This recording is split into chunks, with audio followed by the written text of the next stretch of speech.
Welcome to a new episode of To Whatever's Way Up. We're mid-season right now, which means we're between seasons on all of our other shows, but that doesn't mean the movies stop. And these short kings are out here putting out great content, so we've got a movie and a show to bring to you guys. Today I have our host, Hope is here. How you doing today, Hope? I will drink the bathwater of any short king any day. And I salute that move. Jesse Fresco, the professional cynic, is also here. How you doing today, Jesse? I'm good. I've been avoiding screens for a little bit. I've been doing nothing but reading for the last couple of days. Thank God. Wow, I bet your brain is thanking you right now. While I've been reading Lord of the Rings, I'm trying to push my way through it. So it's like I'm halfway through Two Towers, and it's finally gotten good. Yeah. Oh man, the first half of that book is a little trudgery. God, I hated it. See, I'm doing the smart thing, and I'm reading the Avatar books. There you go. Two Yang Chen books. So good and like shockingly super fucking dark. So Weird. oh god, it's so dark and I love it. I've not been reading lately. I'm screen addicted as opposed to the two of you. I needed a break. I was playing Baldur's Gate 3 for like days and days. Like, I need to stop. I can't do this. Because I just got into Act 3 and I was just like, okay, there's another 30 hours left. Fuck this. The game should be over by now. I need to stop. Because you spent 30 hours fucking the druid owlbear. What an accusation. No, it was the Dami Mommy. I hooked up with her. It was great. Unfortunately, either way, you spent the first 30 hours just doing that, so shut up. Okay. Yeah, so I haven't really been up to too much other than catching up on the movie we missed last year, the guys. Yeah. we did our best of the year episode. So I'm so mad we all missed this. I'm so mad. I could be mad. I know it's going to hurt y'all's feelings. It wouldn't have made my list had I seen it last year, but only by like a very small margin. Like it was definitely one of the best that came out. Yeah. So I'm kind of happy that it's like the first thing I get to talk about this year. Like if I had to choose, if I couldn't give it any love on the best of, I'm happy to give it a little love of its own. Well, also it kind of just appeared at the end of the year, and it didn't really get a big reception until after it hit streaming. Yeah, like, nobody saw it in theaters, and it just disappeared. And then it hit streaming, and like you see all those reaction videos of everyone watching it with their parents, and everyone just being weirded out by it. Oh god, the one where they tried to watch it as a family on Christmas, and the whole family just walks away. That's the best one. That's the best one. Fantastic. So what movie are we talking about, Seth? We're talking about Saltburn. Yeah. Let's open this up with an Emerald Fennel movie. Yeah. Wow, what an experience. We all kind of got to this in our own time, and then I think the podcast amalgamation, we all just got in the chat and was like, Saltburn. So it's just we all knew we had to chat about it eventually. So we've all had our unique touches. Hope, how did you find out about it? Was it streaming or theaters for you? So I wanted to see this in theaters. I actually did, but with how my work schedule and how like it was holiday time, so I was very thinly scattered. I barely even saw Godzilla in theaters, you know, and I was going to see that before this. But I'd been wanting to see it. It's been on my radar for months now, actually. It's been on my radar for a while. And it was just one of those things where like, okay, I know me. I don't get to the theater much, so I'll just wait till it hits streaming. And then it was like literally day of it hit streaming. My coworker, Bridget, she comes up to me and is like, Hope, you know how I'm awkward, right? And I'm like, oh God. Where's this going? And she's like, so her exact words were, true love is someone who would drink my bathwater and fuck my grave. I need this in my life. And I was like, I was like, you know what? I think I need to watch this. She's like, yes, you do. And then I watched it, and then the next day she's like, oh, Barry Keoghan. Oh. Quick What a question. wild way in. I gotta ask a question. Seth, were we supposed to be running OBS? No, you don't have to be. Okay, cool. It's just No, I completely forgot. Your I video. completely forgot. Totally forgot. So yeah, no worries. Yeah. Zencaster catches all, thankfully. Good. So how about you? Did you find out about it in theaters? You watched it on streaming, I'm assuming, Jesse. Yeah, I just put it on a whim because it just popped up on Amazon. I was like, yeah, I'll go ahead and throw it on because I'd heard that it was offending people, and I was like, okay, well, I gotta watch now. So, right. You know, Jesse needs I the need to see offensive what in his this life. is. So I was just curious, and then for the first half of the movie, I was like, "Why is this so offensive?" Like, it's pretty straight-laced, straightforward. Then you get to the bathtub scene, and I was like, "Oh, that's where the weird shit kicks in." Oh man, Bingo. oh, We're in for a ride. Yeah, this popped up for me through social. It was a lot of people talking about like, have you seen Saltburn? Do you have opinions on blank? Do you have opinions on the period scene? Do you have opinion? And it's like, I didn't know what everyone was on about. The period eating out scene. Just what, bro? Listen, man. Come on. If Twilight was that brave, hot. we'd still be talking about it. That's all I'm saying. I'm well aware that got you turned on, Hope. I know. That really fucking Jesus did Christ. it for me. I was like just thinking about it now, like I don't think it's appropriate for me to be on video right now. You know, I honestly, I distinctly remember thinking in that scene, I suddenly need this man to be our Joker. Like before, I didn't care. I was like, yeah, it's a cool casting, cool actor. Now I'm like, oh, I need this man to play the Joker. I need to watch this so bad. If that was the Joker and Harley Quinn, I completely understand. Send him straight to the Oscars. Yeah. I got vibes from him from Killing of a Sacred Deer. Yeah. Oh, yeah. I made the note that this kind of feels like his character from Killing of a Sacred Deer is just an extension of that character. Because you could... it's a couple years later. Like, the backstory kind of matches up a little bit. Not perfectly, but close enough. So...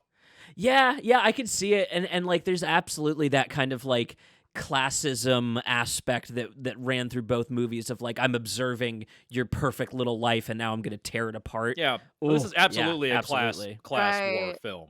Yeah, it's a microcosmic analysis of the differences in how we interpret class and how it affects people's lives and how we interpret each other through social relationships, parasocial relationships. God damn, just because it's implied that he has a sexual attraction to Jacob Elordi's character, who I mostly know through Euphoria, which I never finished because it's just misery porn. I couldn't take it anymore. He's also like on like this tween Netflix show, like what is it? Like, Kissing Booth. Yeah, he mainly did that for the money or something like that. Well, I mean, I'm saying he's like the new teen heartthrob, is what I'm saying. Yeah. So did either of you check out Emerald Fennell's previous film, Promising Young Woman, when it came out? I have not seen it. Yes. I liked that a lot. I really, really liked that a lot. Do you feel like checking it out now, Jesse, is my question. My friend Caitlin tried to get me to watch it, and I just... It's one of, whenever people say like, you have to watch this, and I'm like, yes, I will get to it, and I never get to it. It's like Devin would push you to watch something, and it's like, I'll get to it, and I never do it. It's one of those movies where I'm just like, I never did it. Yeah, no, I feel that. I heard I heard it was incredibly blunt though, which is it's 1,000% blunt. But I also love that it's blunt because she just fucks up some bitches, and I love it because she. So that's the ultimate good for her movie. This is the ultimate good for him movie. Exactly. Yeah. Okay. Emerald Fennell had a good year because she was also one of the Barbies in Barbie. So good for her. Yes. Listen, batting 1,000. You love to see it.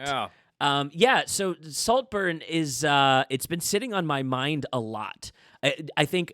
Because people are wrestling with it, I didn't feel like I really missed anything on my first watch through. And then reading the internet, I was curious if I had, because there were people reacting to like everything. We're gonna bring up the bear on the second half of this episode, and I bring it up because the actress Ibn Mas Bakrach from The Bear left a now kind of viral review on Saltburn, bringing up the fact that he couldn't eat the runny eggs, but he could eat her out. I get it. And I get it. Oh my God. I sorry, I just realized she also was the writer for a couple of episodes for Killing Eve. Yeah. And that's a good show. Yeah. One of the most talented people working today, I think. But her Letterboxd review made me go back and like make sure I caught stuff from the movie, and I've caught some second watch stuff now. Like there's a lot happening in this movie and like moving around in the background that like I didn't catch the first time. Just oh my God, yeah, I'm very impressed. What were you guys' impressions? The movie ends. Thoughts running through your head. I got to know what you were thinking. I can never listen to Murder on the Dance Floor the same way ever again. That's been stuck in my head for 2 weeks straight. God, yeah. It's everywhere. I will say the film. I will say the one thing I had a negative about was the very end, him dancing through the mansion. While it's a good scene, Really? no. Here's why. I felt like the end of the movie is when he pulls her breathing tube and just kind of lays down her chest. That felt like when the music stops, cut to black, roll credits. That felt like the end. And then it goes on for another 5 minutes with him dancing naked through the mansion because it's about excess.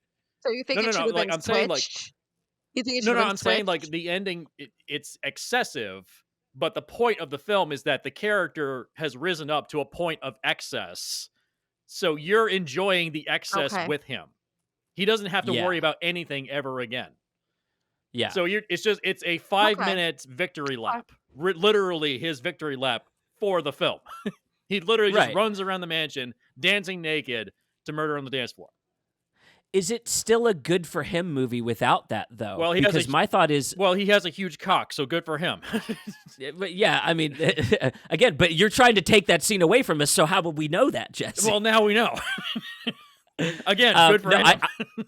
I like what Hope's saying. If he would have like danced naked into that room and then yanked her tube and ended it there, that could have been the best of both worlds. That would have been a good one. ending. Yeah, that. That's what I'm saying. Yeah. Yeah, like if he had like his final like have risen would be to take the cord out, but he would be like doing because some people like they preemptively celebrate, like they'll like slow walk to the finish line because they know like no one else is there for miles type of deal. Like that could have been his like thing. Yeah. So absolutely. What an interesting read. Yeah, no, the dance exit specifically was why I like left the movie with a smile instead of with just like an absolute like, oh, holy shit, like what did I just witness? I think it adds that smirk of like, don't take this too fucking seriously, guys. Like don't over invest into this is a parable, not a not a way to live your life. And I think honestly that's what keeps it out of that Fight Club territory where people may not get it at all. If you end it like super angry like that, I feel like people might feel it was a little more Fight Clubby. Yeah. It's also a power fantasy in many ways because like this could never ever happen.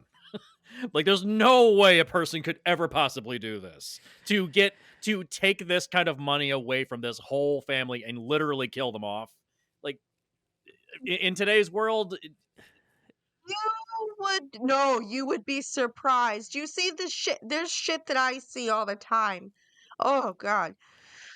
It's the possible. long con. This is a legit. The long con is something to be respected. It is and I think it's an interesting. It's probably why Barry Keoghan took the role. The long con, like in real life, there's like con artists, people who are like really quick. Yeah. Your Ben Shapiro's, and then there's long cons, and those are people that can turn into someone else for long periods of time, that you're like undercover cops. These are people that are doing the same thing that actors do, but without the vanity context. And so I wonder if that was something that interested Barry into this role of like, wow, I get to play somebody whose real life is acting.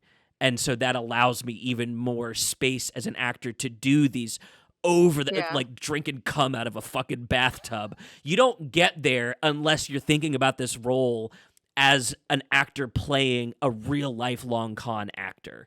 I see what you're saying. I do, but like and it's probably the hardest thing to pull off. I can't imagine it would be easy. The movie makes it look way easy, I think, is maybe the issue here. The movie makes it look easy to pull off. Well, it's a layered performance. He's putting on a performance for the characters, but he also has to portray a guy that is pretending to be someone else, while on the top of that Right. also knowing that he's conning these people. And then when he goes back and visits his family, adds that third layer of his performance in front of his family, in front of Felix. Like, what? And he carries that scene. Well, I was gonna say, and don't forget his actual like.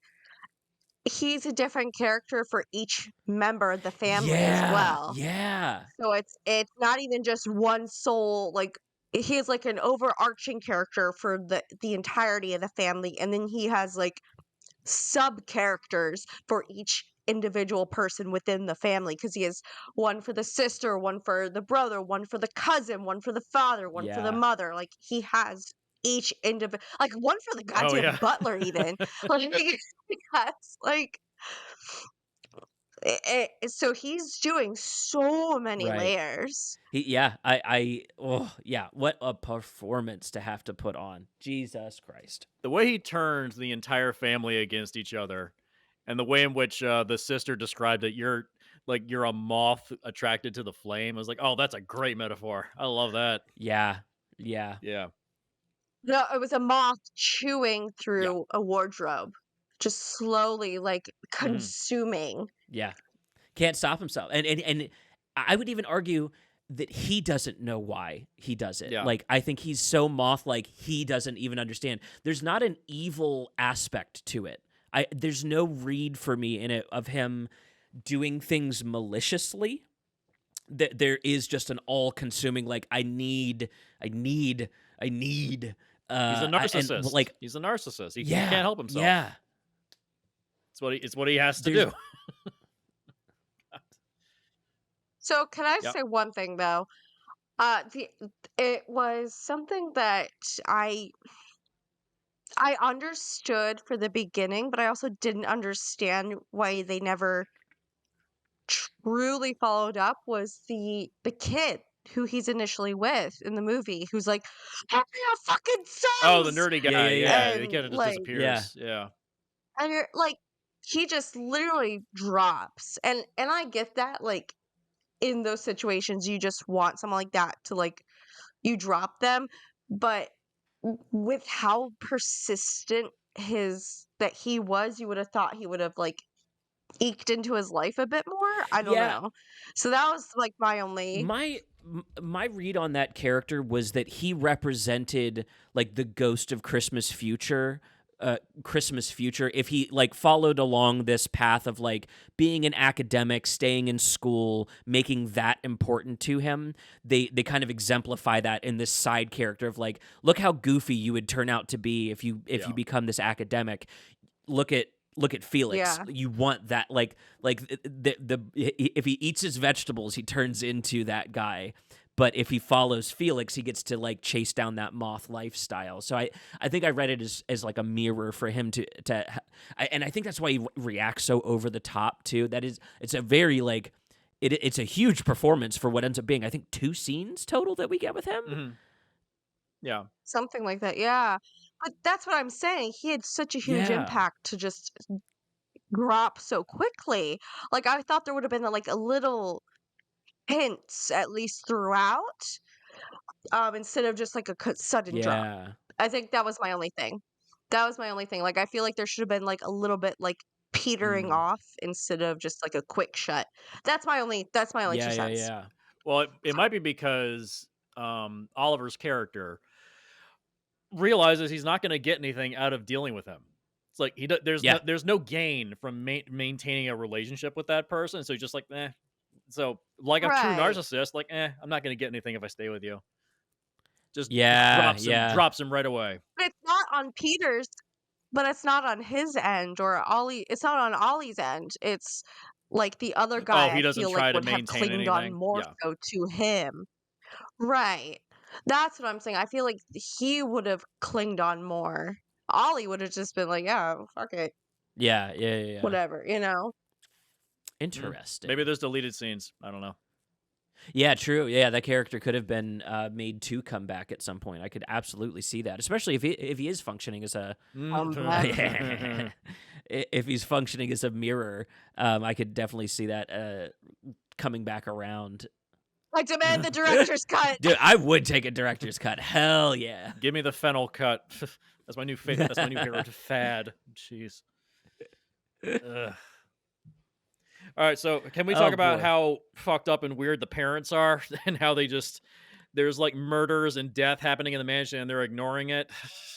Just, bro, how awful are these people? God. The scene as they're taking Felix's body out and they're like fucking with the drawing the curtains. Oh God. Curtains. Just close the fucking curtains.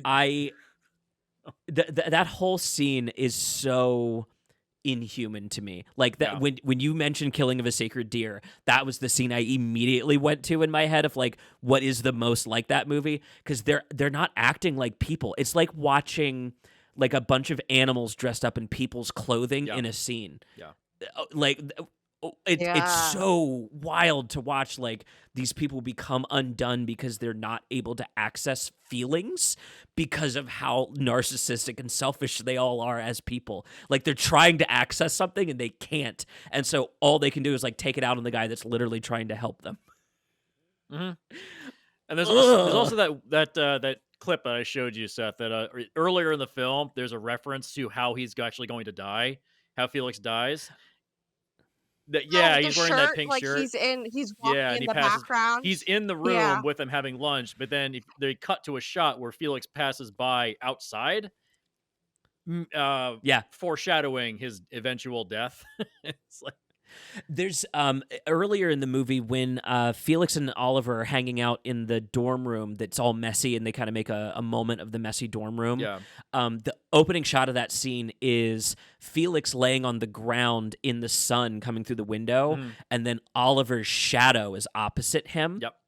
And then when Felix dies, we get that overhead shot of the maze with now the Minotaur in Oliver's position and Oliver's overshadowing, body. and he was wearing the horns at the party. Dude, the visual, like this is a visual smorgasbord. Like every 5 minutes you are getting references to like Renaissance art, references to just so many different artistic eras, and even in the text of the movie itself, it's asking you to like take art super seriously. Yeah, right. Like, so cool. And also, apparently, Seth, that's your you've said that's your new Halloween. Oh, straight up, yeah. I'm finding the jacket and the horns, and that is my Halloween costume. Like they've already decided it for me, because nobody's gonna remember it by then. Some dumb bullshit is gonna come out between now and then that becomes the big costume. So my costume's gonna look like well thought out because I picked it now. Well, I mean, somebody's got to do the weird shit for Halloween. One person's got to do it. Right. Well, and I'll also make sure I show up with a little blood on my face too. You got to like bring the character to life, you know? Oh, I get it. Jesus Christ. God. Seth, don't get me going. Sorry. Right now. Yeah. So for my big note walking out of the movie, my big like this is the reason to purchase the ticket. It's not the fucked up stuff. 2000s nostalgia. It's here, baby. We're nostalgic for the 2000s. When I heard this was a period piece, I was like, what the fuck are you talking about? Oh, it's in the 2000s? Yes, it is. What? It is a period piece. The fact that the 2000s what feels that long ago, my hair immediately just like I got gray on my temples like immediately like Mr. Fantastic. Dude, I was like, oh when god. MGMT started playing, I felt my beard turn gray. I was like, Oh oh my god, my I've worked in God, an yes. American Eagle, and my face was shaved clean the last time this song was on the radio. Oh god. Uh, Oh God, yes. Just the flashbacks I for love it. sure. Oh man, 2000. Oh, That Turning Red, that Disney movie. That's another 2000s nostalgia shot. And so yes. like I think we're seeing like the Yes. first inklings, the first waves of 2000s nostalgia come through, and like this movie makes it look cool. Like it almost makes me jealous to have lived during that era, but not known of this world at the time. it makes you forget about all the shitty music and, all the political shit that was happening at the time. It's like, oh yeah, if you really take all that away, it wasn't that bad. It's actually Right, pretty right. good. Yeah. It was a cool technological era. Considering Yeah. like our age range at that Yeah, time as yeah, well. yeah. So Yeah. weren't quite adults, but we weren't like Yeah. kids. Yeah, I wasn't tracking along the worlds of the rich at the time. I'll put it that way for sure. Yeah, no, that was I mean, I'd say like once you reach like 25, 26, then you're an adult at that point. But prior to that, you're still like if Yeah. you're Right. 23, you're still a kid. You don't know what the hell you're doing Oh, with your yeah. life. Yeah. I'd say by So you're 26, you should kind Oh, of have a 100%. plan. Something. Yeah, yeah. I consider like 20 to 24 teenage years. Yeah. Like I wouldn't quite call them an adult, but they're not teenagers anymore either. So Yeah, you yeah. can't call them that. What's like a word like how there's like tween between Yeah, like the in between like the kid and like teen. Yeah, when you're like 11 and 12. Yeah. What is that for like an adult and teen? right. Like 20 to what would that 24, I be? guess. 20 to Yeah, 25. yeah. 20 to That 25. No, I'm saying what would the word be? What would the word be though? Like because I have Leo tween. What would be DiCaprio's like exes. Final answer.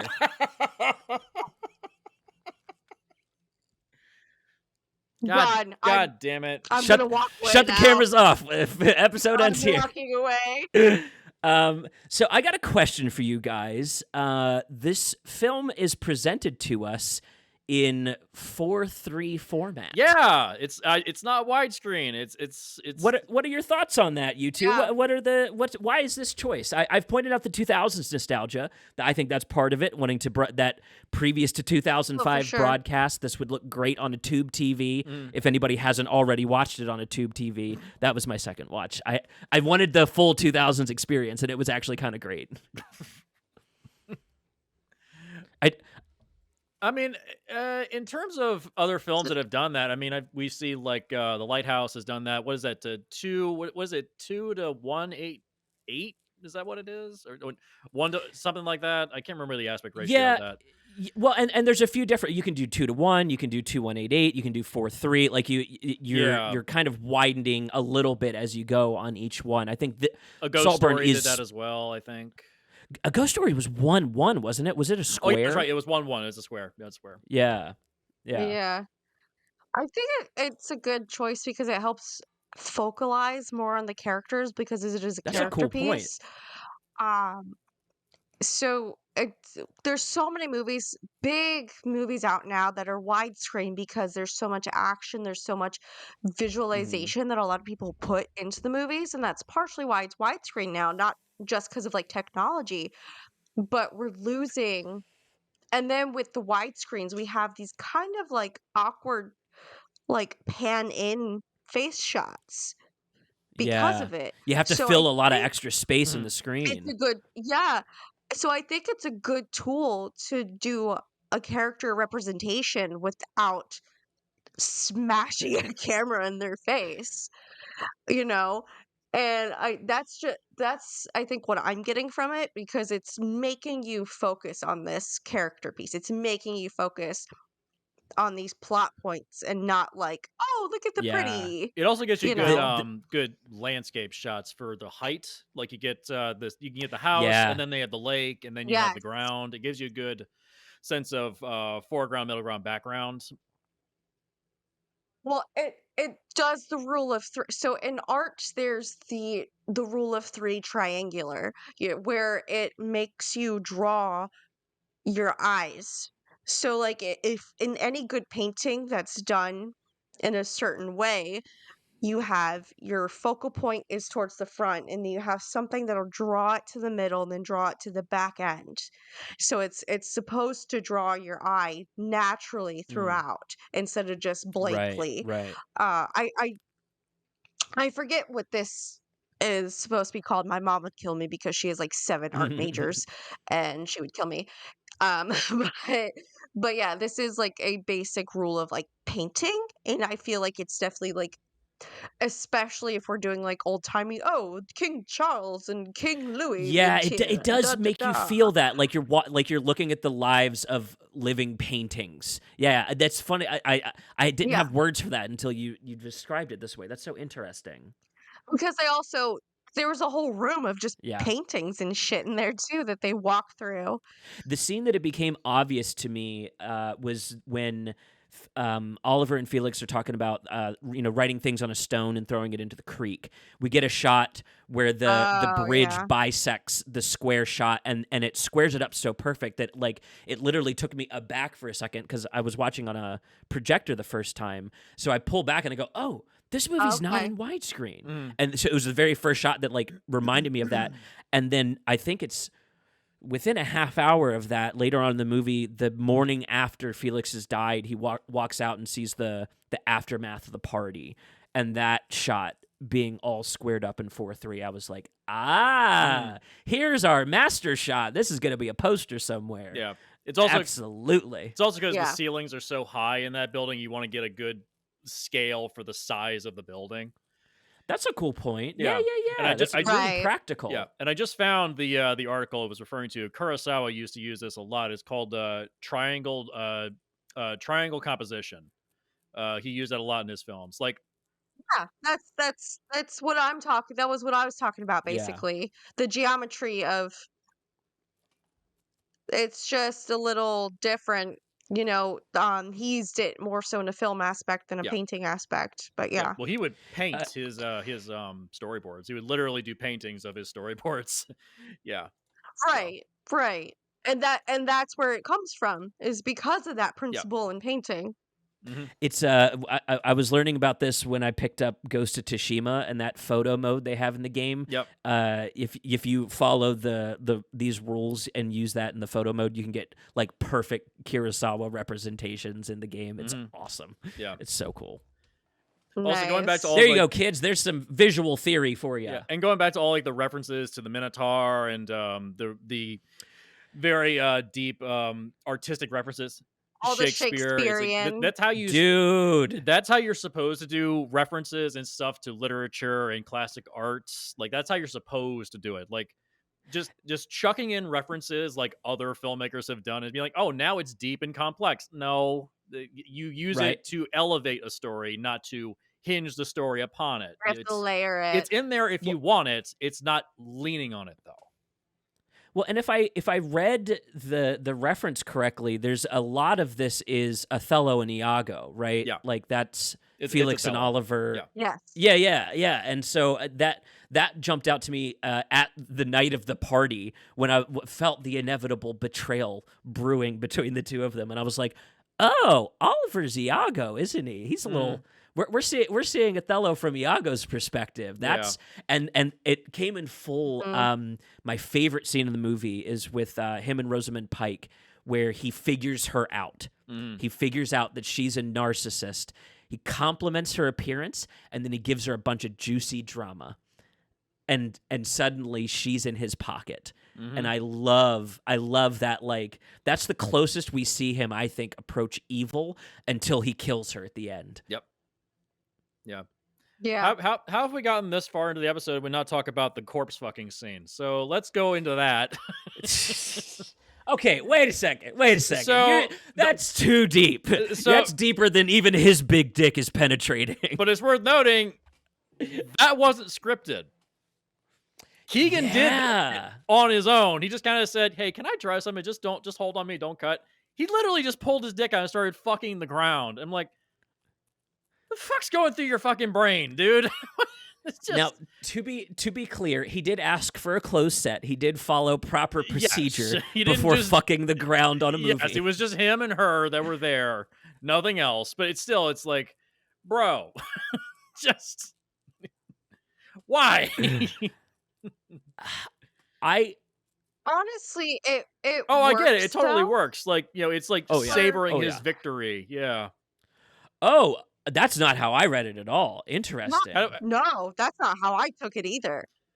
Well, I mean, he even says at the end he wouldn't like It's it love him. It's like so I Yeah. No. Yeah. I he right. did. I, He did love him.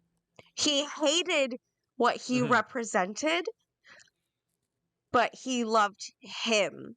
And because he hated what he represented more than his Okay. love for him, he still had to get Okay. rid of him.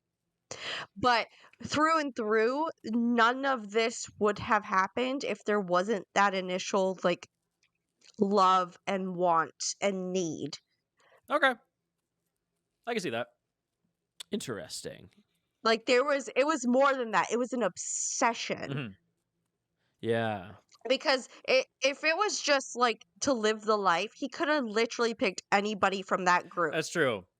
of those kids. But it was that and like how he used like perfect example in the one scene when he got with the girl who Felix like kind of shrugged to the side at the college and she's like, "Oh, do you think he'll be jealous?" And he's like, "No, he won't even think of Yeah. you." Yeah. Like he used that as a way to get her out of the picture so he could be closer to Felix. He picked Felix. At the end, they showed like every step was for him. It was just once he realized he couldn't have like all consume him with him by his Mm, side and take the family, it was like, well, sorry, you're a casualty now. It's one of those like if I can't have you, no one can. mm. I guess that makes sense. Yeah. That's how I see it. That's how I see it. Yeah, my read on specifically like him fucking the grave. My read on that was that he was so consumed with Felix and Felix's life that like his choices weren't even making sense to himself anymore. Like he wasn't understanding Yeah. like did I even have to kill him? Like he's literally like just still consumed with this person that is now in a grave. That also worth pointing out, like for how much like sexuality is in this movie, he and Felix never get together, Yeah. and that's like it is the one thing he will never have, and so he literally tries to exhume it from the grave itself. Like he's so like that's what I mean. He's not malicious. He's just literally that moth, all consumed, and literally doesn't know what to do but to take it any way he can. Like that is his way to take that thing that he wanted, that he's being denied through death. He denied it himself too. Like I love that there's like a self backstab aspect where like if he didn't kill him, maybe he would have got a shot later. You know what I mean? Like, but he can't think that far Right. ahead because it's not a plan. It is consume. That is all he has. Well, it's also because if he hadn't gotten rid of him, he would have exposed him to the family and would have lost his Oh chance yeah, to take the family wealth. right. So yeah, And that again, he's confused. But Like, did he he also love at the Felix or did he love yeah. Felix's life? yeah, But yeah, you saw at the beginning he would not have shoved that champagne into his arms if he was like, "Hey, love me." He went out to him. He's like, and as soon as Felix said, "No, you make me cold," Yeah, that's when you saw Felix switch, and he's like, "Well, that's done." And then he yeah, shoves because he could have shoved that champagne into him at any point, but he did it after, yeah. He made sure. He made sure yeah. that he like was as a not going to get last. it. Yeah, it was. Yeah, Yeah. Mm. Woo. Jesus Christ. Yeah. What a character Yeah. to study. But all in all, good for him. It's hard to complain. Yeah. It's really just compared to all the people in this story, it is really hard to The complain. fact that he turns out to be the most decent person, it's like, these are all horrible people. how is that possible? God. Well, and it's like, does he lose his decency by gaining all of this if he's not going to use it for anything? If he is the narcissist we're accusing him of being, he's not going to turn this back out to the world. He's not Robin Hood. You know what I mean? Yeah. Is he like losing his humanity in this celebration? Because you never see his parents there in the building when it's done. It's like they're not there. Nope. He's alone in that building. It's like that's gonna wear off soon. Well, and that's, I think, a big part of the scene where he goes home with Felix, and Felix gets to see his family. Is he's reading like he doesn't want that to be in his life. Yeah, that's not what he wants at all. He doesn't want to be there. Right. Jeez, I don't know. Rough kid. Open-ended. We don't know. Speaking of narcissism. Speaking of narcissism, is that? I did want to address that runny eggs scene. I know that's not probably like killer for everyone, but anyone who's like making fun of it, I want to use this as an opportunity to use film language to maybe decode what the scene is talking about a little bit. Yeah, I get it. So that so that it doesn't seem like such a break it down for us. Yeah, so the way I read that scene, and I'm curious what you guys think too. I'm not saying this is the only read, but the way I read that scene, he comes into breakfast and he's not aware that you go over to the bar and you pick up your own breakfast food, right? Yeah. But then he's also not aware that you order your eggs from the kitchen because there's nowhere to get eggs over at that table. Yeah, you have to cook them immediately, otherwise they go cold. Right. So he's made fun of specifically by Farley in that scene. Yeah. Farley, who's also an odd man out, right? So think about the fact that Farley probably also went through that at one point. Hey, dumbass, you go get your breakfast over at the bar, and then you order your eggs out of the kitchen. Farley almost likely went through that himself, and then is so quick to attack Oliver that Oliver is now in a stance where he has to prove that he is supposed to be there still. Like, Farley is called out, you're a poor piece of shit that doesn't understand this life. You're not supposed to be here. So he orders under easy eggs, something that's easy to undercook. And then to prove his nose up, highbrow blue blood, sends back the runny eggs that we know he was capable of eating, because just a couple scenes earlier, he ate a bitch out who was on her period. Just saying, like, the movie's established he's a gross motherfucker. Yeah. So he could eat these eggs. He's sending them back to prove that he belongs there as like a snide thing. Hey, Farley, you would never send eggs back and look ungrateful, but I'm a blue blood who deserves to be here, so I will do that in front of you. Mm-hmm. That's how I read that scene. It is fucking throwing fingers across the table at each other under mom and dad's nose. That's how I read that scene. I don't know what you guys thought. What do you think? No, I wholeheartedly agree. It's because he's a very intelligent man. He knows what over easy means. Yeah. He knows what that is. He wouldn't be the type of person to pull something out of his ass to make him sound good. Like, if that was the case, he would have been like, scrambled. Omelette de fromage. That's the go-to. Omelette de fromage. You know, like, usually everyone's, if you go up to 100 people, 99 of them, if you go up and be like, how do you want your eggs? They're going to be like, scrambled. Because that's the first thing that would come to mind. You know, he knows what he's fucking ordering. Yeah. Oh, yeah. So, like, I agree with you. That's his, like, little one-up-em.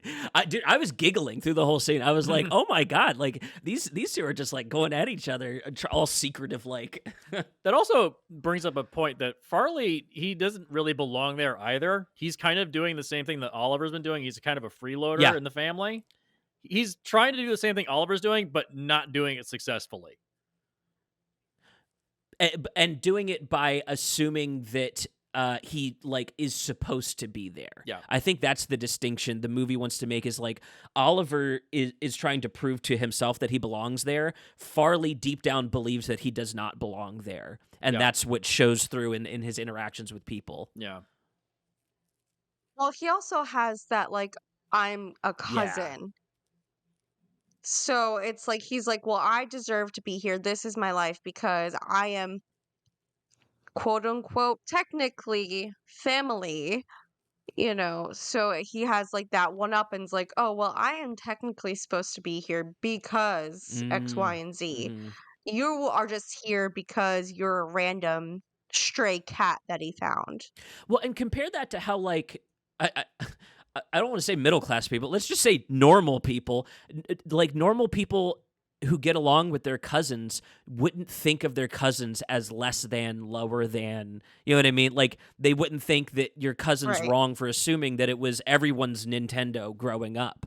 And the movie goes out of its way to be Hmm. like, these rich bastards are so awful that this kid's literally related to them, and they still look down at him. Yeah, 100%.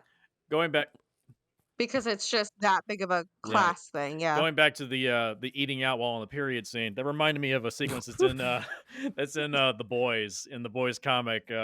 Huey goes down on Annie in one scene, and it's the first time he ever goes down on her, but she's on her period and he doesn't notice it. Oh god, Butcher and they knock on the door, and the answers he's got period blood all over his face. Why isn't Yep. that in the show? Yeah. Put it in the They'll show. find a way. I remember reading that. I remember We reading got that. one more season, baby. You know what I mean? They might fit that in there, especially after Saltburn. Oh yeah. Oh God, Season yeah. We four live in coming a out this year. post-Saltburn world. I think I saw Mike Spielman tweet that. We live in a post-Saltburn world. Didn't he not like the movie?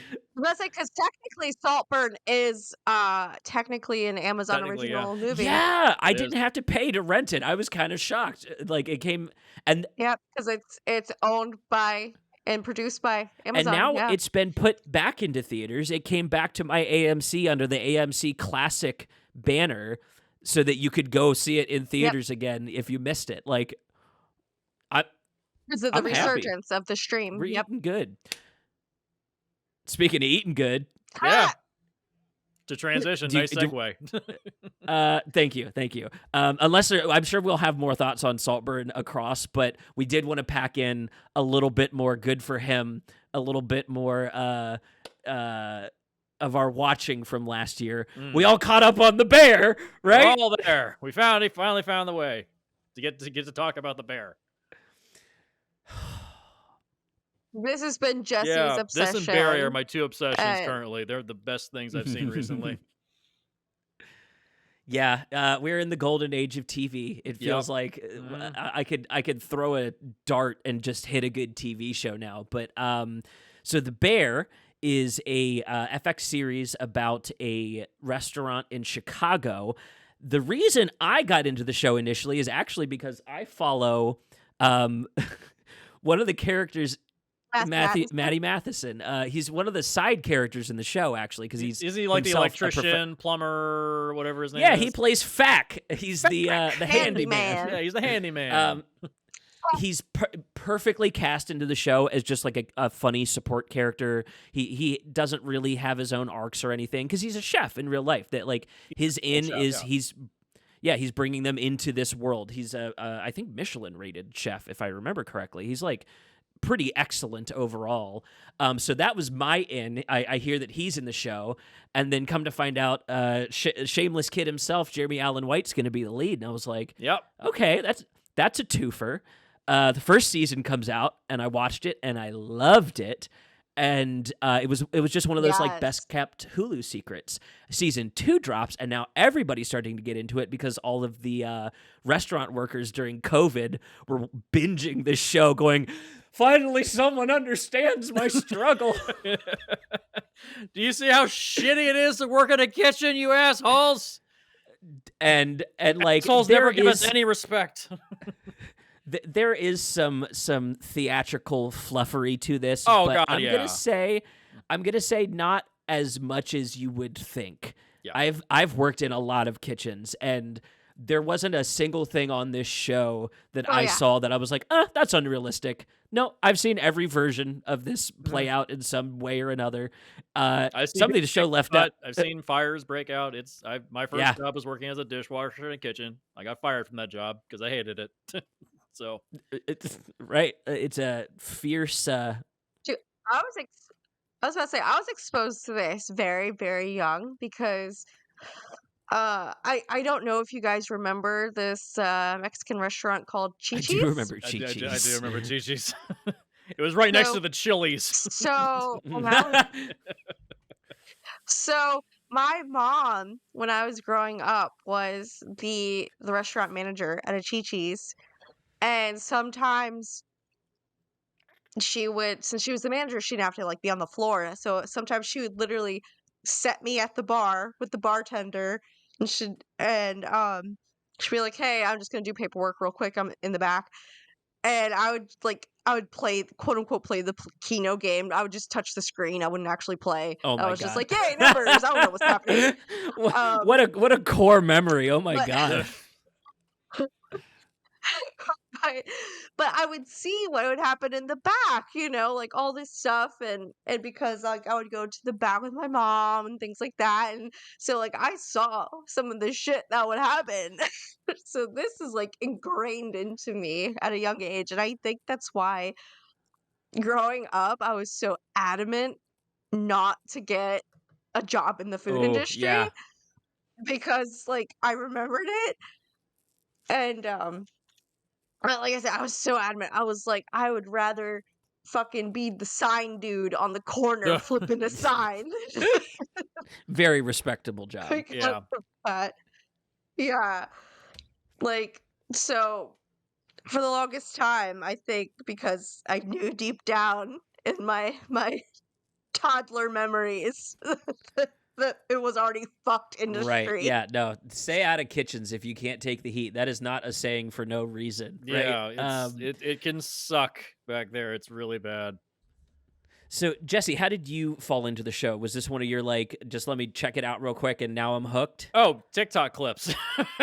There you go. Okay. Yeah. Somebody posted the scene from episode 6 from the first season, the 30-minute one take, which gets broken up with Yeah. commercial breaks. I wish it was just like one long thing because it is literally one 30-minute long episode. They just pick up where they left off. Yeah. Basically seeing the whole kitchen devolve into absolute chaos because the what's her name? The secondary chef, what's her name? Oh god. The sous chef. The sous I chef. can't remember her name though. I want to get the names right. Oh, Sydney. Sydney, that's right. When she leaves the pre-order tab open and it's And there's like a billion yeah, and it pre-orders. just keeps going and going and going, and Carmi starts losing his fucking mind, and Dude, the pastry chef that comes over machine. the pastry chef comes over and tells him about how good his donut is. He's like, "Why are you fucking with me? Why are you fucking with me?" It's like, oh god, what an asshole. For all the people that say Carmi is a great guy, he deep down is kind of an asshole. It's like I get you're under a lot of pressure, but fuck, dude, you got to delegate some of this work to other people. Oh, he's a Like, Jesus. dick. He's a huge dick. asshole.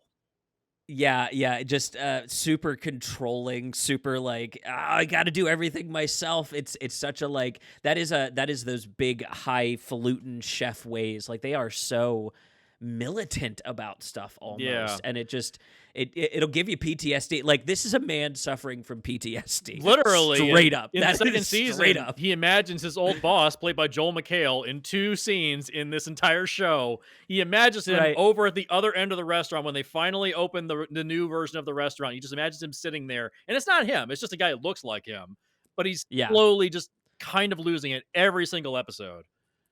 Yeah. Oh yeah. Well, so I love and respect Gordon Ramsay. Yeah. I love him. And there's been interviews where he's like, well, when I trained in France, like he's like, I went to France and I trained. That was my first job. He's like, the first chef I worked with, we had to be there 7 days a week, all day, every day. And he's like, and I think he was like, yeah, there's days I don't remember because I literally had a frying pan thrown at my face. And like just having concussions because chefs at certain calibers are like that, he's like, these new chefs, they're all coddled. He's like, I literally got the shit beat out of me if I fucked up, That's so shit's unacceptable. I know it doesn't Carmi's help. a It doesn't dick. help your staff. It doesn't help your restaurant at all. It's like, okay, so you screwed up the food. No. Just do it again. It's fine. Just do it again. It's not gonna take you that long. Right. But that's what I'm saying. But when you're you also have to think when Gordon was starting out, it was like Oh what, the yeah, 80s, yeah, 70s, 80s. It was Yeah. the 80s. It was the no, it was like the 80s. It was the 80s in France. Like, yeah. come on. Um, but a lot of this is unacceptable, and to the point where I get that it's once you're at any job though, once you're at a Yeah. certain level, it's Yeah. but it, he needs to calm the Well, fuck he's even down, said in dude. multiple interviews that the way in which he uh performs on his shows, like Kitchen Nightmares and all that stuff, where he's like yelling at the staff, mainly it's an act. Most of that's an act. Like if you see like, No, I'm talking oh, about Carmen, Carmi oh yeah, needs to Carmen calm needs to down, calm not down. Carmen Gordon. needs to calm down. Yeah. There's an episode. No, Gordon, if the perfect example is watch him with Oh MasterChef yeah, he's like a Junior. nice guy. He treats those kids like a Yeah, fucking saint. Treats those kids like a saint. And then if you the see, European version of his shows, he's much if nicer. you, I was gonna say, if you see Kitchen Nightmares, American UK. versus like the British one or the Oh, UK, it's totally it's different. night and day. I think there's only one. Yeah. I think there's only one episode where Gordon raises his voice, and that's literally because the dude like threw a knife at him. Jesus Christ. And obviously, I would fucking like, and obviously, like, yeah, I'd fucking raise my voice. The dude chucked a Yeah. knife at me too, but but it's an act for the Yeah. American Yeah. audience. It has to be sensationalized. Yeah. You guys remember that show? Carmi though, Yeah. Carmi. Remember that show Treme that was on HBO for like a season and a half? It didn't last very long. Remember that? It was after Mm. David Simon had wrapped up The Wire. It was Goodman. like right after Hurricane Katrina, and it was like about the music No. scene. It's not a Goodman, great right? show. It was mainly an excuse to have the musicians of New Orleans in the show. Like, it's a nice tribute to them, but ultimately it's not important because the show should have been about post Hurricane Katrina. But there's a character in the show that's a sous chef, and she had her own restaurant that got destroyed by the hurricane. So she's trying to rebuild her business. She eventually leaves town, books it to New York, and she's working on a line in like a Michelin star restaurant, and she is treated like dog shit by her boss. And she's working on all the desserts, and she tries to put one together, and she can't get it right. Finally, the head chef comes back and starts to fix it himself, but he spends so much time on it perfecting it that eventually the people that he's making the order for, they leave. But he still finishes it because he just can't live with the fact that he didn't finish it. Oh my god. That's Carmi. Yeah, I Narcissistic personality disorder is something that Carmi has a problem with. He can't live with the fact that things aren't perfect. But where does that come from in him? It got beaten into him by other chefs. Well, I think we get a really great look at to where that stems from in episode 6 of season 2. When we get to God, is it Thanksgiving or is it Christmas? I can't remember which one it was. it's 7 fishes, so it's actually Christmas. It's Christmas. Catholic. Yeah, it's like a Christmas time, Christmas time. Catholic tradition. And that episode, first of all, you've never seen cameos come for your throat in the way that this episode just keeps giving you people and then pits those people against each other. Who shows up? We have John Bernthal comes back. We have him back. Jamie Lee Curtis is there as the deranged, crazy mother. We all know this person. We all know this person in our family. We have alcoholic, first bits of dementia. Chain smoking. Oh God. Yeah. What else we got? We have Jamie Lee Curtis was like, I have to pause on Jamie Lee for just 1 second. If she does not get some kind of Emmy nod, it's some kind of award for that performance to walk in and take that episode by storm. And she's stuck in the kitchen for the whole episode. Everyone else gets to mill around the house. She's stuck in the goddamn kitchen and eats it. Just I'm pretty sure there were bits of the oven in her teeth after takes, the way that she was chewing those scenes. Please continue, Jesse. Who else is in this amazing cast? We have Bob Odenkirk shows up. John Mulaney shows up. Sarah Paulson. I mean, God, this list. Oh, I'm just seeing it right here. This came out July 12th, 2023. Why the Bears season 2 guest stars aren't getting Emmy nominations yet is because of the strike had to push things back. So they'll probably get nominated next year.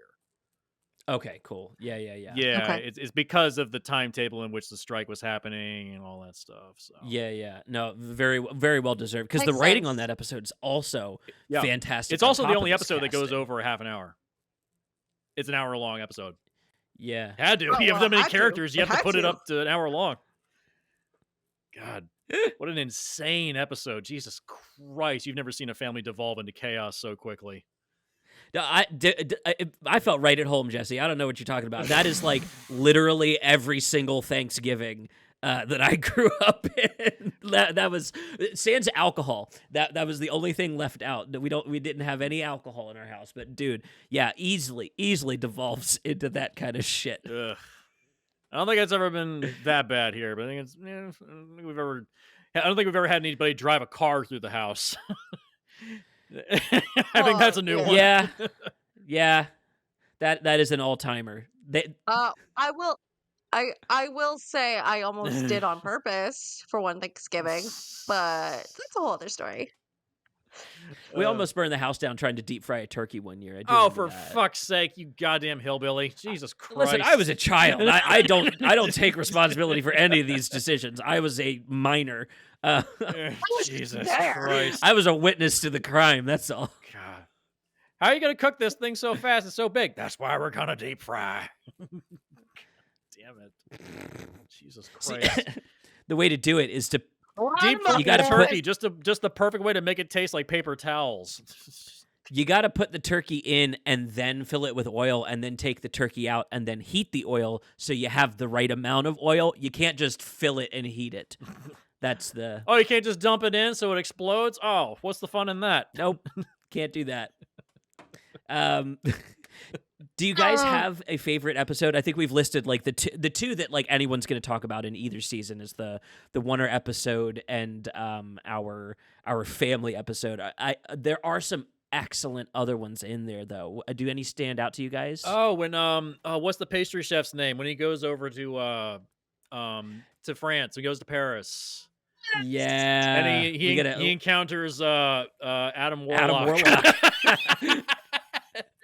I'm sorry, he'll be Adam Warlock forever now. I'm sorry. Well, specifically because they got the jacked version of him in the show. They didn't get him pre-Guardians. Otherwise, we would have called him. He was clearly Eustace training at this point for Guardians 3. He was clearly at the point of training. Boy, howdy, he looks like he's got pythons on his arms. The pastry chef, though. Also, he can make pastries. Yeah. It's great. Anybody else like look at that shit and be like, "Oh God, I want to be a chef now." Like, just look at how good that food looks. Just like, oh fuck, man. I got that anytime I watch Shokugeki no Soma. Oh my god. Is that the Food Wars show? Is that the Food Wars? Yeah, Food Wars. Okay. That's the American name is Food Wars, but it's technically called Shokugeki no Soma, which means the food battles of Soma. Yeah. Listen, if the food's so good it blows your clothes off and gives you an orgasm, it's that's how their food dresser makes the shit look on the bear. But that was so you liked that episode where he was overseas, which was a good one. Yeah. I liked that. It showed a softer side too. It showed Marcus's struggles at home with his mother, what he has more so going on. What about you, Seth? What would be your go-to? Oh boy, yeah. I think for me, the one that jumps out is our training for our front of house episode. Richie's arc. He finally gets an arc. When they send Richie out to learn how, but then the recovery that he gets in the final episode to prove that it's stuck. Yeah. I think Richie in season 1 is such a fuck up. He's hard to watch in season 1. Yes. And so going into season 2, I was a little worried I was not going to be on board with him. And not only do they pull it out, but his episode specifically is it's kind of it's a lob towards us understanding the philosophy of these kitchens, to understand why I almost called him Lip. Oh my God, not Lip. To understand why Carmi is the way he is, the philosophy of these kitchens is to take this shit super seriously because of the good time someone is capable of having at a dinner table. And they point that out with them getting the deep dish for the family that's in town. That part of the episode specifically, that's hospitality. That is what hospitality looks like. That is going out of your way for other people just because it's your job. It's like they are paying for a good service. You give them good service. And listen, I'm calling it that Richie Riz, that actor, but his performance specifically, the way that he can slide in and out of those tables like he was there in the conversation the whole time, like that's two different skills he's got on display right there. Yeah. So that I think that was one of my favorite episodes when he puts on the suit and he's like, feels like armor. And the other guy goes, yeah, that's the point. And it's like, yeah, all right, Richie's getting it, baby. Wasn't this the guy that did that review on Letterboxd? Eben Moss Bachrock, isn't that the guy that did the review on Letterboxd? Isn't that the one? I think I've mixed their names up. Let me correct myself. Sydney's actor, Ayo Adibari. Oh, okay, yeah, that's her. She left the review about the runny eggs. Oh, okay. Just to clarify, yes. Okay. Okay. She left the review. He did not. Gotcha. But yeah, definitely one of my favorites. Hope, what's yours? You got a season 1 pull or a season 2 pull? Honestly, I was going to agree with you, Seth, about the Richie it's so episode. Well made. Yeah.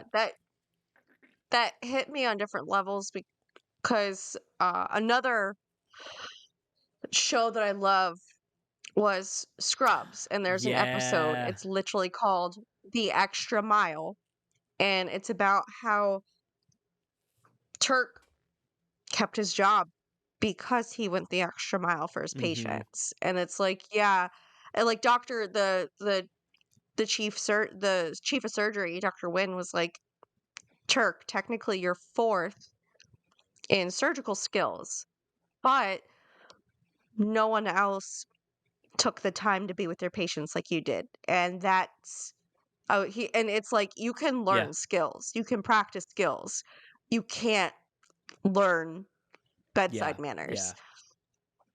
And me being in the medical field and have always been in that field, I know when I did crime scene cleaning, I didn't have to sit with the families and be their therapist. I didn't have to sit with them and go over evidence. I didn't have to do any of that, but I did. You know, it's I've always been a firm believer in that, so that episode really sunk with me. Yeah. So I think that's what really hit me, was like, if more people thought of other people, the world would just be happier, man. It'd be so much happier. You know, just it showed him. It showed Richie. He was like so happy. He was a part of that.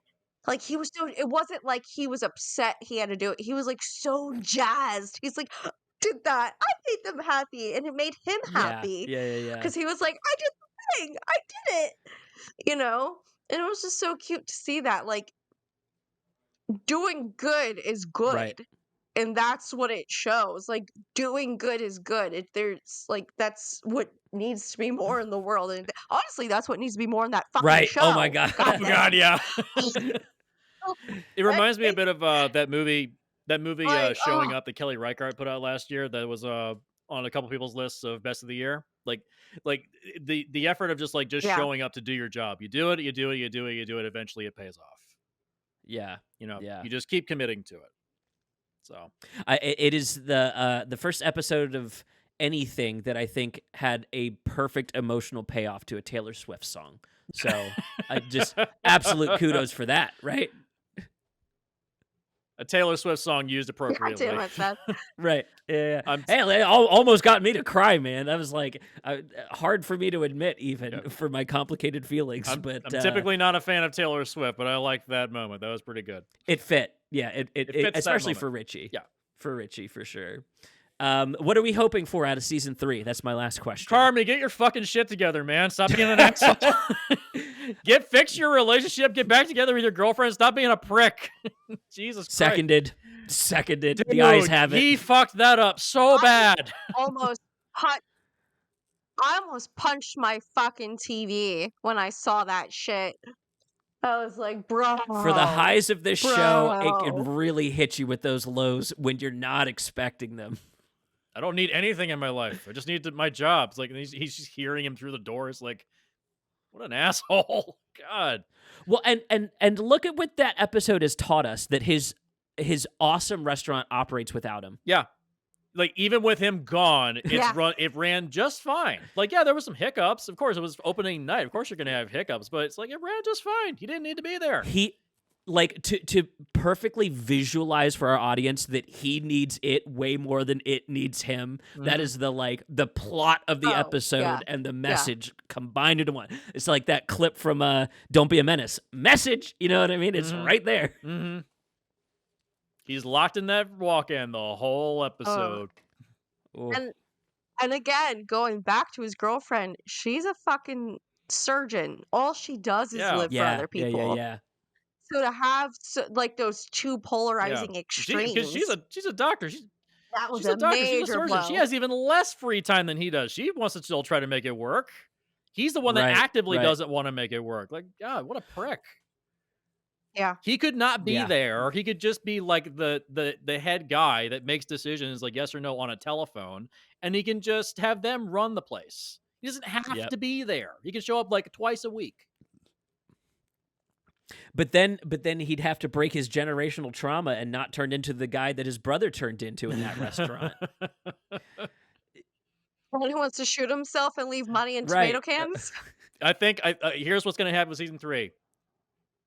What are they going to do when they have to have the tax auditors come in and ask, like, hey, there's a big influx of money that just kind of showed up. Where'd this come from? I mean, they do explain it. It came, it came from his uncle, yes. But then they're going to ask, where did you have that money come from? It's like, well, what is... I guess I'm assuming the uncle's getting his money legitimately. Uncle has like 7... No, his uncle has like 50 businesses. I don't think they ever really go over what he even does. And hopefully we get an episode on that in season 3 because I know love what that the fuck's going on. Where'd the money come from, dude? Like, I'd really like to know. We need a day in his life. Well, in that same Fishes episode, you know how he's like, oh yeah, he goes to at the time Richie's fiance, whatever, and is like, and she's like, oh, thank you for getting him a job, blah blah blah. So like he has businesses. He kind of reminds me a little bit of Kevin Spacey's character in Baby Driver, and so now I want to start a petition to have AI replace Kevin Spacey with Oliver Platt. I mean, why not, right? I mean, it's There's 2 awful people in Baby Driver now, unfortunately. So, oh well. God damn. Yeah, that's an unwatchable movie now. Picking them off like flies. Who's the other douchebag that starred in the movie? What's that guy's name? Ansel Elgort. That piece of shit. I'm pretty sure those were words I just said. Yeah, how to derail a career. Be that guy. Oh man. Well, I guess Oliver and Carmy are both that guy. They really they got everything they wanted, and what was the cost? I love that. That's the kind of through line between both of these, apart from them reviewing each other and that giving us an opportunity to review both. Yeah, good for you, but you lost like your friends, your relationships. You got what you wanted, but was it really what you needed? Right? Yeah. It's like having a kingdom on an island, and you're the only one who can get to the island. Look at my massive hilltop. My hillock. God.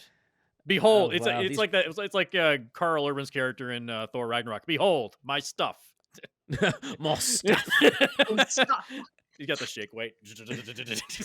Dude. Actually, no, it can all be, you know what? Again, it can all be traced back to South Park when Cartman got his amusement park. We're going to have to take you to juvenile hall for 3 weeks. Was it worth it? Totally. Oh no, that was Casa Bonita. Okay. That was Casa Bonita. Oh, when he has to build, he gets the amusement park, and then he has to bring people in so he can get money to fix the place, and he doesn't want anybody else there. Okay, yeah, that's right. Mm-hmm. Yeah. And he doesn't need to like finally just chuck it all away. He just gets rid of it. He's like, I don't want this anymore. Then he gets sued. Yeah. Mm-hmm. for Kenny. Oh my god. Back when they were still killing Kenny in every episode. God. It was funny at the time. It was funny at the time. Now, well, it's like at the time I think they made that joke because nobody would kill kids in media, and now we have like the new Evil Dead is like, oh no, we are killing these fucking kids. Oh yeah. So we've just evolved, I guess. We didn't just kill them; we mutilated them and toss them into a fucking wood chipper. Right. Which is it's all make believe, guys. For some reason. Okay, well, whatever, doesn't matter. It's there so we can have the ending. Hey, I love me a good wood chipper. Yeah. I still say the best wood chipper sequence is either Fargo or Happy Death Day to You when she literally just jumps into the wood chipper. No, I just gave you it. Them college kids was chucking themselves into the wood chipper. Chuck and Larry. Chuck and Larry has the best wood chipper. Like, yeah. Right. Tucker and Dale. Chuck and Larry. Yeah, that's right. I slipped my mind. That's right. Yeah. Officer, we cosplayed as it, Jesse. We've had a doozy of a day, officer. We've had a doozy of a day. Oh, wow. What a doozy of a podcast. We got two things wrapped up in this one and still under 90 minutes. Yeah. How do we do it? How do we do it? Well, thank you both for being here. Yeah, right. We're getting ready, stretching our muscles, getting ready to get back into seasons 7 of Split the Difference, 10 of Film Rescue, 2 of everything else. Mind Brain coming back, Hope? Mind Brain is coming back. It's going to be coming back after February. Last year was a lot for me personally, so I couldn't focus on my own show, but me, myself, Elizabeth, and Boone, we're all coming back, baby. Yeah. All right. And Seth, what's our first episode for Film Rescue when we start up next season? Oh man, we've got Jack Packard coming with Tenet. Yeah, it's gonna be a great time. Chippa also might be available to jump in that episode, so it might be a packed crew to talk about Chris Nolan. Yeah, I mean, and also now the fact that his Peloton instructor ran him under a fucking bus in the middle of the fucking exercise routine. The fact that went out to the whole world and everybody was like, "Yeah, right." I want that man on the show. I'm so glad collectively the world just went, "We know, dude. You're right. Holy shit." I'm so glad I was able to track down the actual clip. I was so worried it would just be lost in someone's Peloton somewhere. But like the clip exists, y'all. Like it's funny. It is funny. She had no mercy on him at all. I imagine that is like if he was seeing that at that moment, that's like a big dick guy immediately having his dick inverted back into his pelvis. He probably just got off as like, I'm done for the day. Fuck this. Oh boy, yeah. I don't know if my media starts insulting me, I don't know what I'm gonna do. When AI takes over and starts being like, "Why are you so dumb?" I know, Dad. Just take care of me now. God. AI Dad, that's what I need. I think that's gonna do it for this one. High recommend on Saltburn. High recommend on The Bear. Seasons 1 and 2. Unless you're somebody that doesn't like high anxiety TV, don't watch it. Yeah, if you want to know, you can't do high anxiety. Yeah, if you want to know what it's like to have a panic attack, don't watch episode 6 of the first season. Just skip it and just move on. I would argue skip the whole thing. Almost every episode has some kind of like anxiety inducing drama in the middle of it. There's also that scene where Carmi's sleepwalking and he starts setting all the TV dinners in his apartment on fire while they're still in the box. Right. He starts losing it. He's like the muscle memory is still kicking in even when he's asleep. It's like, oh God, Jesus Christ. That's what happens when I play Doom Eternal too much. I'll get like so used to the controls that I'll start playing it in my sleep. That happened with me with Dark Souls. I was out of work when I quit working as a personal trainer, and I was out of work for a month. I did nothing but play Dark Souls for literally an entire month. I was dreaming about it while I was asleep, and I'd wake up and I would go back to playing Dark Souls, and I was like, I feel like I'm living this now. At that point, I was like, all right, I gotta go get a real job. I gotta stop doing this. Right. Too much Grand Theft Auto, and suddenly I want to yank the wheel to change lanes. Whoopsie. On that note, so that's gonna do it for this one. Thanks for watching. Check us out next season. We'll be hitting you with brand new episodes, a cool interview to start the year off well. I won't tell you what that is, but it'll be posted on Patreon. I did it. Mr. Fresco swinging for the fences, bringing in the big dicks this season. We're excited to see it. So that'll do it for this one. Thank you both for being here, and good night. Good night. good night.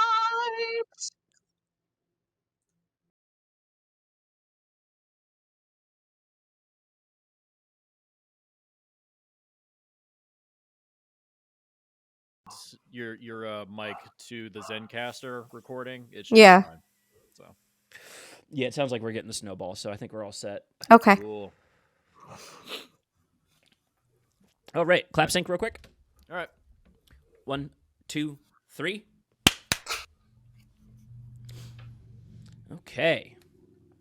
I'm trying. I've been trying to formulate the right title for this episode, other than obviously it'll be like Saltburn / the Bear. Well, instead of maybe instead of like salt in the wound, salt in the bear. Salt in the Bear. Salt lick. Salt lick. Salt lick. It's about horses. See, I was thinking 2 flavors of good for him. See, initially I was going to make it the Ugly Hot episode because Barry Keoghan and Jeremy Allen White are the kings of Ugly Hot right now, but I don't want to be insulting about it. You know what I mean? It's funny. My mother is literally upstairs watching Shameless right now, the early seasons, and Jeremy Allen White is really skinny in those first. Oh seasons. my God, he's a child. Yes, he's a child in those. Well, he's still a baby in those early seasons. Yeah. And you see what's that Calvin Klein ad he was just in where he's ripped as fuck. Yes, all chefs look like that, of course. Yeah. Well, it's all the testosterone that they put into all the good food, you know. Well, and also all testosterone he had to take for the Iron Claw, where he had to get fucking huge for that thing. Right. Jesus oh God, Christ. yeah. I'm not jealous of that. Holy shit. God, it really fucks with you if you take that much testosterone, dude. Really Dude, I love how we talked about Zac Efron in the Baywatch episode, and he's like, "I'm never doing this shit again," and then he turns around in his fucking Iron Claw. What the fuck? It's his Oscar. It's his Oscar role. He really wants an award. Yeah, the 2 exact same role approached 2 different ways. At least he's talented, though. I'll give him that. He's extremely talented. You know. Yeah. What a guy. All right. Let's do an intro here. All right.